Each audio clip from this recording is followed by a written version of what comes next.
What can you do to try and resolve that? It will take some time. You know, when the founder of the Ahmadiyya community claimed he was a one person and in a small town, and after some few years this total strength was some few thousand, and during his lifetime in 1908 we were almost 500,000, right? And that was only mostly in Indo-Pakistan continent.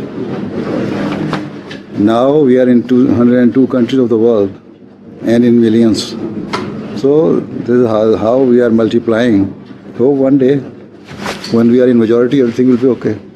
So we have to show patience, and we are doing it by preaching and winning the hearts of others.